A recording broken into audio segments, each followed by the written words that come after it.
नमस्कार, स्वागत है आपका सागर कोचिंग सेंटर भगवानपुर में। मैं हूं श्रवण कुमार सागर। आज की इस वीडियो में हम आपको बताने वाले हैं जो स्टूडेंट एनएमएस एग्ज़ाम 2025 या 26 में पास किए हैं और उन्हें स्कॉलरशिप के लिए एनएसपी पोर्टल पर ऑनलाइन अप्लाई करना है, तो उसका डेट कब तक है, उसको अप्लाई करने में कौन कौन सा डॉक्यूमेंट्स लगेगा और कैसे अप्लाई करना है। अगर आपके एडमिट कार्ड में कुछ मिस्टेक है या आधार कार्ड में कुछ मिस्टेक है तो उसके लिए क्या करना है, तो सारी जानकारी आपको इस वीडियो में दी जाएगी। इसलिए इस वीडियो को पूरा ज़रूर देखिएगा और एनएमएस से रिलेटेड अपडेट के लिए इस चैनल को ज़रूर सब्सक्राइब कर लीजिएगा। तो चलिए वीडियो को शुरू करते हैं। तो देखिए, सबसे पहले हम जानते हैं कि इसमें डॉक्यूमेंट्स क्या क्या लगेगा। तो सबसे पहला जो डॉक्यूमेंट्स है वो है आपका आय प्रमाण पत्र। ठीक है, आय प्रमाण पत्र सभी को लगेगा अनिवार्य रूप से, तो आप लोग आय प्रमाण पत्र रेडी रखें। दूसरा होता है जाति प्रमाण पत्र, जो जनरल कैटेगरी के स्टूडेंट को नहीं लगेगा, बाकी सभी को जाति प्रमाण पत्र अनिवार्य रूप से लगेगा। तो ये दो डॉक्यूमेंट्स है जो ज़रूरी है। और तीसरा हो गया आपका आधार कार्ड। ठीक है, अगर आपके पास आधार कार्ड है तो आधार कार्ड ज़रूरी है। अगर नहीं है या आधार कार्ड में कुछ गलत है, स्कूल में नाम कुछ और है, आधार कार्ड में नाम या डेट ऑफ बर्थ में गलत है, तो इस स्थिति में आप अपने माता या पिता में से किसी एक का आधार कार्ड यूज करके ओटीआर बना सकते हैं। ठीक है, अगर कुछ गलत है तब, अगर सब कुछ सही है आपके आधार कार्ड में, एडमिट कार्ड में, तो आप अपना ही आधार कार्ड यूज कीजिएगा तो अच्छा रहेगा। तो ये 3 डॉक्यूमेंट्स है। इसके अलावा ईमेल आईडी, मोबाइल नंबर ये सब लगता है। और जो बात है रिजल्ट कार्ड को लेकर, कुछ स्टूडेंट परेशान है कि सर रिजल्ट कार्ड कब आएगा। तो देखिए, एनएमएसपी पोर्टल पर अप्लाई करने में जो रिजल्ट कार्ड होता है एनएमएस का, उसका कहीं भी ज़रूरत नहीं है। तो फिर ये रिजल्ट कार्ड क्यों दिया जाता है? तो रिजल्ट कार्ड एक प्रकार सर्टिफिकेट है, आपने जो पास किया उसका एक पहचान है कि हाँ आपने पास किया, वो आप घर में रखने के लिए होता है। इसका कोई भी यूज एनएसपी पोर्टल पर अप्लाई करने में नहीं होता है। तो फिर हमने क्यों कहा था कि रिजल्ट कार्ड आने के बाद अप्लाई कीजिएगा, तो इसके पीछे रीज़न ये था कि रिजल्ट कार्ड जो होता है उस पर लिखा होता है प्रोसेस कि कैसे कैसे आपको अप्लाई करना है। ठीक है, तो उसमें प्रोसेस बताया रहता है। तो रिजल्ट कार्ड आ जाता है तो उसमें प्रोसेस सारा आप देख पाते हैं कैसे कैसे करना होता है, तो इसलिए बताया था। लेकिन इसका ज़रूरत है नहीं अप्लाई करने में, तो अप्लाई करने में इसका ज़रूरत नहीं है, तो इसके बिना भी अप्लाई किया जा सकता है। अब हम जान लेते हैं कि इसका डेट कब तक है अप्लाई करने का, ताकि उस डेट से पहले हम लोग अप्लाई कर पाए। तो इसको जानने के लिए गूगल में जाते हैं और यहाँ पे लिखते हैं एनएसपी। पूरा वीडियो देखिएगा तब सब कुछ समझ में आ जाएगा, आपका सारा डाउट क्लियर हो जाएगा। आधा अधूरा देखेंगे तो आपको दिक्कत होगा। तो यहाँ पे जाते हैं, एनएसपी सर्च किए, ये वेबसाइट मिला नेशनल स्कॉलरशिप पोर्टल का। इस पे जाते हैं, इस पे टच किए, ये खुल जाएगा। यहाँ पे कुछ लकीर आपको दिखाई देगा, इस पर टच कीजिएगा। टच करने के बाद यहाँ पे एक ऑप्शन मिलेगा स्कीम ऑन एनएसपी, इस पर टच कीजिएगा। ठीक है, यहाँ पे थोड़ा सा समय लगेगा, खुल जाएगा। नीचे स्क्रॉल कीजिएगा और यहाँ पर एक ऑप्शन आपको मिलेगा department of school and literacy, इस वाले ऑप्शन पर टच करते हैं और यहाँ पे आपको शो होगा, देख सकते हैं नेशनल मीन्स कम एट स्कॉलरशिप। ठीक है, जिसको आप शॉर्टकट में एनएमएस स्कॉलरशिप के नाम से जानते हैं, एनएमएस एग्ज़ाम के नाम से जानते हैं। बहुत सारे स्टूडेंट हमें बोलते हैं कि सर हम साइबर कैफे में गए थे और बता रहा था कि अभी अप्लाई शुरू नहीं हुआ, तो उसको ये दिखा सकते हैं आप निकाल करके कि देखिए भैया यहाँ पे स्पष्ट दिया है कि अप्लाई शुरू हो चुका है। अप्लाई कब से शुरू हुआ है, तो आप देख सकते हैं 1 जून 2026 से ही अप्लाई शुरू हो चुका है। यहाँ स्पष्ट लिखा हुआ है स्कीम ओपन फ्रॉम, है ना, 1 जून 2026 से अप्लाई शुरू हुआ है। और अप्लाई करने का जो अंतिम डेट है वहाँ पे देख सकते हैं वो है 31 अगस्त 2026 तक। तो 31 अगस्त 2026 से पहले आपको हर हाल में अप्लाई कर लेना है। अगर आप अप्लाई नहीं करेंगे एनएसपी पोर्टल पर तो आपको स्कॉलरशिप का लाभ नहीं मिलेगा। तो इसलिए अप्लाई करना ज़रूरी है। ये सभी राज्यों के लिए है, जो भी स्टूडेंट एनएमएस एग्ज़ाम में पास किए, चाहे आप किसी भी स्टेट से हैं, तो आपको एनएसपी पोर्टल पे ही आके अप्लाई करना है। और 1 जून 2026 से लेकर 31 अगस्त 2026 तक का समय दिया गया, तो काफ़ी ज़्यादा समय दिया गया, फिर भी अप्लाई नहीं कर पाते हैं स्टूडेंट, पता नहीं क्यों।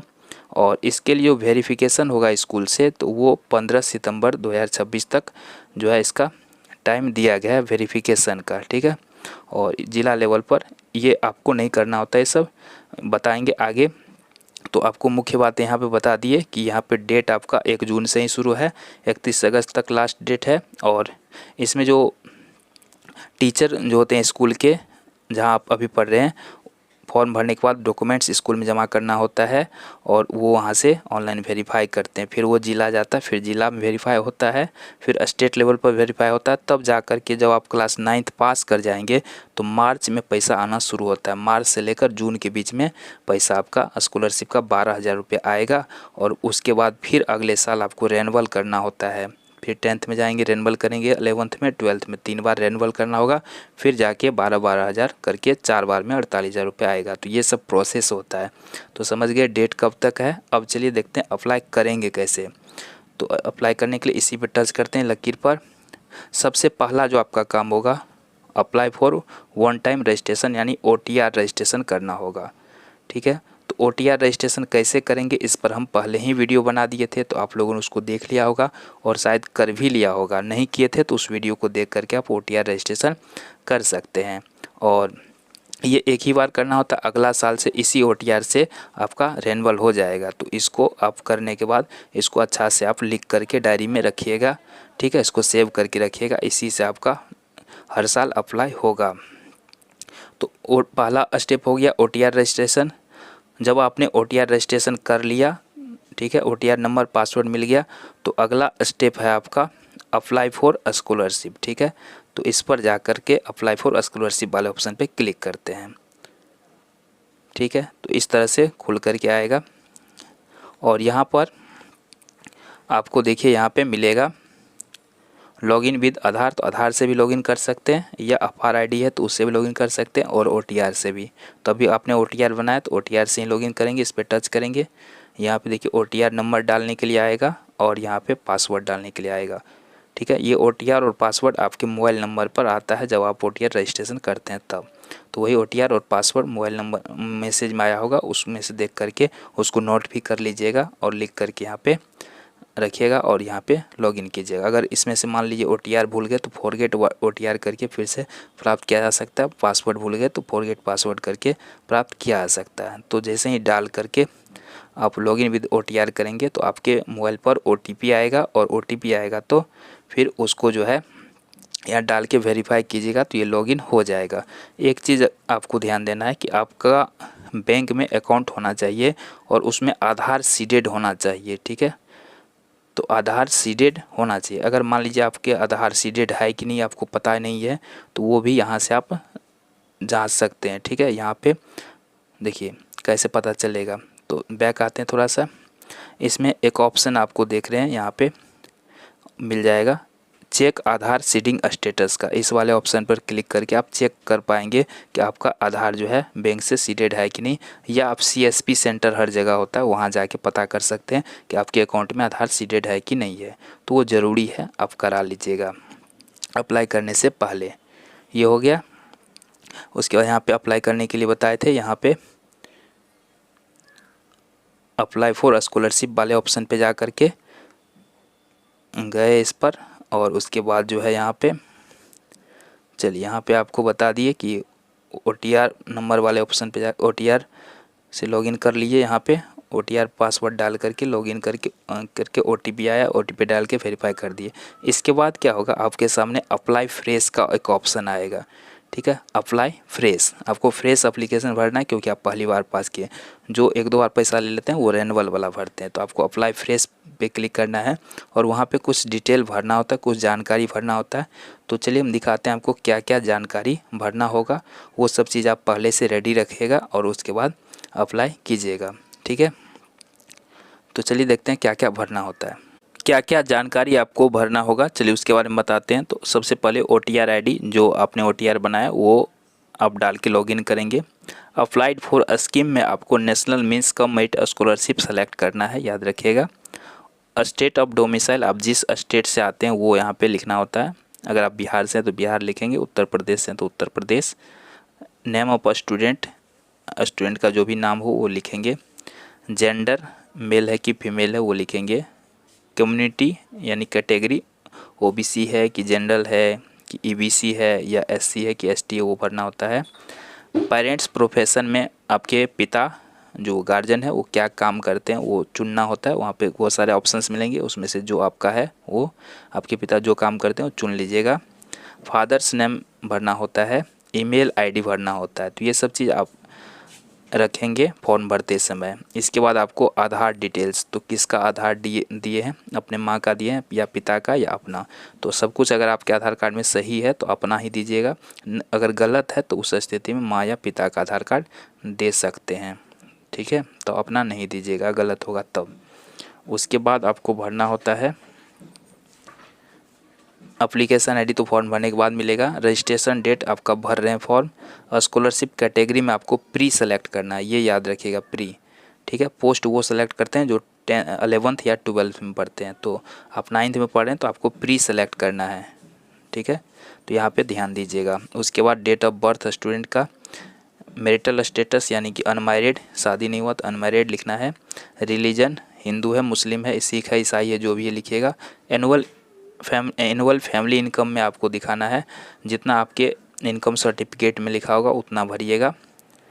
मदर्स नेम भरना होता है, मोबाइल नंबर भरना होता है। दिव्यांग है कि नहीं यानी विकलांग है कि नहीं, तो यस या नो, अगर है तो यस, नहीं है तो नो, तो ये भरना होता है। ठीक है, इसके बाद आपको भरना पड़ेगा प्रेजेंट इंस्टीट्यूट, आप किस स्कूल में पढ़ रहे हैं, स्कूल का नाम दिया रहता है उसको सेलेक्ट करना है। और उसके बाद जो है प्रेजेंट क्लास, आप क्लास 9th में तो 9th लिखना है। कब क्लास स्टार्ट हुआ ये भरना होता है आपका। और उसके बाद रोल नंबर भरना होता है कि अभी आप क्लास 9th में, आपका रोल नंबर क्या है। एडमिशन नंबर भरना होता है कि आपका जो एडमिशन नंबर है वो आपको स्कूल से पता चलेगा, जो आपको रिसीविंग मिला होगा एडमिशन के बाद उसमें दिया रहता है, या आप स्कूल से पूछ लीजिएगा, तो ये भरना होगा। उसके बाद मोड ऑफ स्टडी, तो उसमें आपको रेगुलर फुल टाइम आपको सेलेक्ट करना है। ठीक है, उसके बाद प्रीवियस बोर्ड, आप किस बोर्ड से पढ़ रहे हैं, जैसे बिहार से हैं तो BSEB है ना, या जिस भी बोर्ड से हैं तो उस तरह से सेलेक्ट कर लीजिएगा। उसके बाद प्रीवियस क्लास में क्लास 8 सेलेक्ट करना है। क्लास 10th बोर्ड नेम, ये सब आपको नहीं सेलेक्ट करना है, ये सब में नो NA लिखा रहेगा। ठीक है, इसमें नहीं भरना है। उसके बाद जो है कॉम्पिटिटिव एग्ज़ाम क्वालिफाइड में आपको NMS लिखना है, NMS सेलेक्ट करना है। कॉम्पिटिटिव एग्ज़ाम रोल नंबर, सिर्फ रोल नंबर यहाँ देखिए भरना पड़ेगा। यहाँ रिजल्ट कार्ड की कहीं भी आवश्यकता नहीं है, सिर्फ रोल नंबर भरा जाता है NMS एग्ज़ाम का। तो इसके लिए आपको रोल नंबर याद होना चाहिए, या एडमिट कार्ड रखेंगे तो इसका ज़रूरत पड़ेगा रोल नंबर देखने के लिए। ठीक, इसके बाद आपको भरना होता है प्रेजेंट ईयर में फर्स्ट भर दीजिएगा। उसके बाद सेक्शन, किस सेक्शन में आपका है, सेक्शन ABCD करके होता है स्कूल में, तो किस सेक्शन में आपका नाम लिखा गया वो भरना होता है। एडमिशन ईयर, किस साल एडमिशन लिए, तो 2026। ठीक है, any of the parents not alive, any one इसमें कर सकते हैं।